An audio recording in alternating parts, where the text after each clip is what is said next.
दुलाराय बर' फरायसा आफादनि 57थि बोसोरसालिया जुथुम्मानि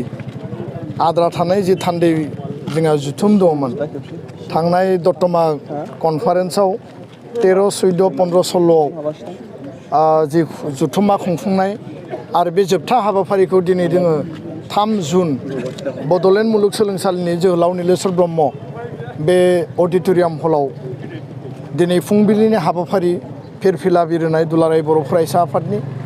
आरो बड'लेण्ड मुंख्लं बिथांमोननिसिम बिबार बावनाय गोसोखांनानै आरो बे समाव बड'फा उपेन्द्रनाथ ब्रह्मनि मुसुखायाव बिबार बावनाय बे मोनथाम हाबाफारिखौ जों मावबाय आरो लोगो लोगोनो जोंनि थान्दै बिथांमोना जोंनि जिल्ला दखरा आरो गासै जिखिनि थान्दैफोर दङमोन डेलिगेट्स बिथांमोना दिनै सफैजोब्बाय आरो दसे समनि उनावनो जोंनि जे डेलिगेट सिटिं बेखौ जों जागायसिगोन आरो बे समाव आं बे खोथाखौनो बुंनो नागिरो जे दुलाराय बर' फरायसा आफादा माहारिनि सार्थनि थाखाय जातीयताबाद जाति सत्ता आरो माहारि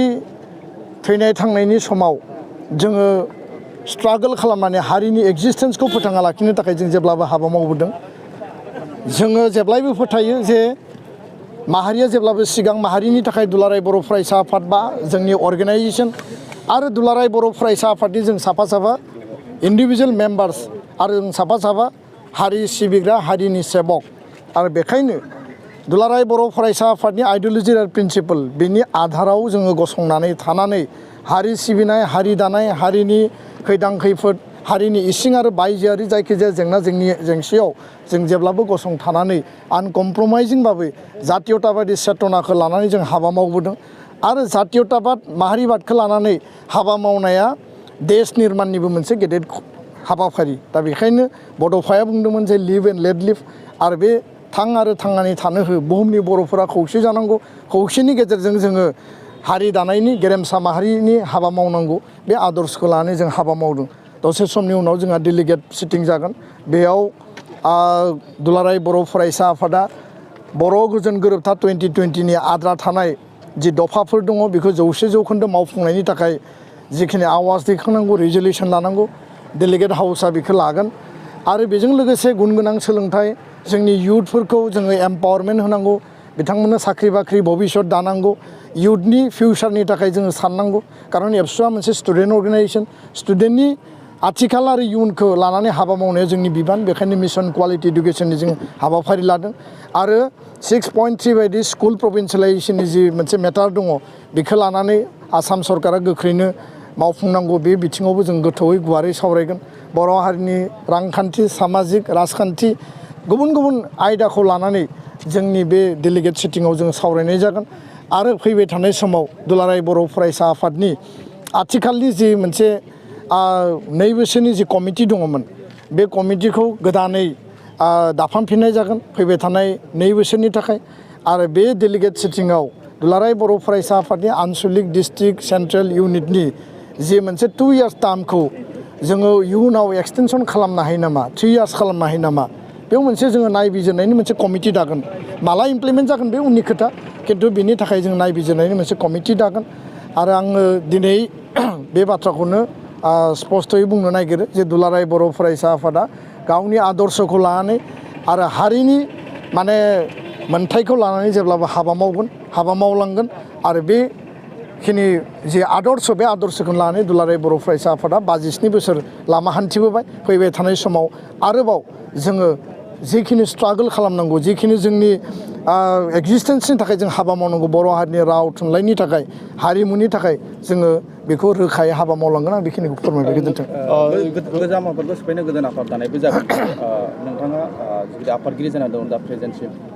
नोंथाङा जुदि जिरायथ'नोसै होननानै बाथ्राया बेनो सरसा सोलिबाय थादों थारैनो नोंथाङा जिरायथ'मारसिगोन नामा? थांनाय समाव दा प्राय 2.5 मास जाबाय जोंनि 13, 14, 15, 16 दतमा जुथुम्मामोन आरो बे खोथाखौ आं एसे बुंफिननो नागिरो जे 27 एप्रिलाव जोङो मोनसे दिन तारिख खालामदोंमोन खिन्थु 1 मेआव हरखाबै जोङो दाबिनाय बायदियै गोदान दिल्लीनि कैलाश कल'नियाव बड'फानि मुसुखा बेखेवनाय लामा बेखेवनाय बे हाबाफारियाव जिहेतु नखर मन्थ्रि हादोरनि नखर मन्थ्रिया बाहागो लादों आरो बे हाबाफारियाव बाहागो बयबो लानायनि थाखाय जोङो जोंनि जि 27 एप्रिलनि जि जुथुम माने बे थान्दै जुथुमखौ जोङो फावसायदोंमोन आरो बे बिथिङाव आङो नखर मन्थ्रि बिथांखौ धन्यबाद होगोन आसामनि गिबि मन्थ्रि बिथांखौ धन्यबाद होगोन भारत सरकारखौ धन्यबाद होदों जे मोनसे महान आरो गिदिर खामानि बिथांमोना जोंनि दाबि बायदि एबसुनि दाबि बायदि मावनानै होबाय गुबुन मोनसेया जाहैबाय 12 मे तारिखआव जों आरो फिन मोनसे दिन खालामदोंमोन नाथाय हरखाबनो भारत पाकिस्तान जि जुद्धनि जि थासारि आरो पेहेलगाम कान्दनि उनाव भारत पाकिस्तान जि वार बे वारा सानब्रैनि थाखाय सोलिदोंमोन उनाव सिजफायार जाबाय बेनि थाखाय जोङो दोनथ'नो गोनां जादों दिनै जों फिन खेबसे लाफिनबाय आरो बे बुब्लियाव नोंथांमोना जेखौ सोंदों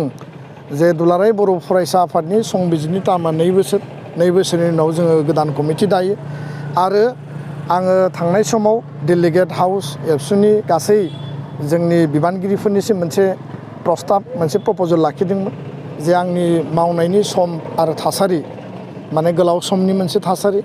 आरो लोगोसे बैसोनि थासारि आंनि गोसो आरो आंनि इच्छाखौ आङो हाउसआव फोरमायदों बा जोंनि बिबानगिरिफोरनो फोरमायदों दा बे बयबो मोनसे सम थायो आल्टिमेटलि दिनैनि जि डेलिगेट सिटिं जे थान्दै मेला फाइनाल डिसिसनखौ लागोन आरो बे थान्दै मेला